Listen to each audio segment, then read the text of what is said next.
You know, we lost $3 trillion in this Great Recession. $3 trillion the nation actually lost because of the profligate policies of the last administration and because of the letting the financial cowboys run the show. We actually, the last administration was basically a Ponzi scheme built on financial instruments. It wasn't creating real things. It didn't create real things that people could build, people could work at, people could live on. And so there's a big hole. We fill part of that hole. The GDP has now grown back to 70% of what it was. You say, that's not enough, and it's nowhere near enough. The 30% left is where all the jobs are. We have a vision as to how we're going to take it from here. Now's the time to put, you know, that old expression, put the pedal to the metal. This is the time we have to not let up on what is the future. Before we turned on the lights in the West Wing, literally, we were handed a bill for $1.3 trillion in debt for the previous year.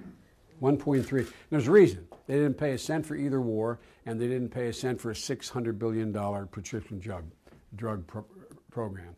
So there's no question. Even 58% of the American people say they know that Bush and the banks got us in this trouble. Only 5% blame the president, but doesn't answer the question. So it's real. The GDP was shrinking. We lost. Before I lowered my right hand on that cold January day, in the previous 6 months, we had already lost 3,750,000 jobs. And we lost 3 million before our economic program these people helped us pass even got into effect. So they're the facts. But we knew we were getting into something really tough. So it's our responsibility. So it's not, you know, blaming the other guy ain't enough. So what do we do about it? We did some things immediately that the consensus among economists is by rescuing the financial system. It's, oh my God, you bailed out those big wealthy guys. The reason we had to bail out those sons of guns was a simple proposition. 8.5 million Americans would have lost their jobs had we not. I don't have a problem with people making 8, 10, 15, $20 million if they make it the right way, if they make it fairly. But here's what I have a problem with. I have a problem with the hypocrisy of the Republican Party right now. They talk about they're worried about the deficit, which is going to be left to those those triplets I met across the street, Mom, your gang. And so here's the deal. They want to make permanent a tax cut that costs $700 billion. $700 billion.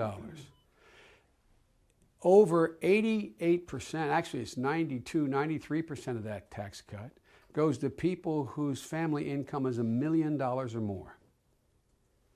Of that $700 billion that's going to go be added to debt, $365 billion of it's because they want to continue a tax cut for people whose average income is $8.3 million a year. If you're making $250,000, you get a tax cut now for $5,000 roughly, and you get to keep it. If you're making $1 million, kind of like your Social Security argument, you should still get that $5,000 tax cut.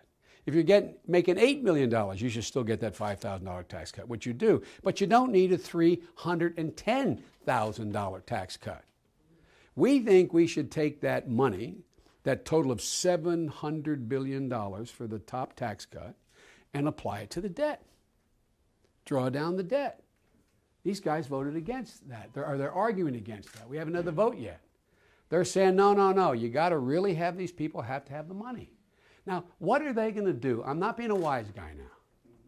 But what is a family with an income of $8.3 million going to do with another $310,000 that they can't do with what they already have?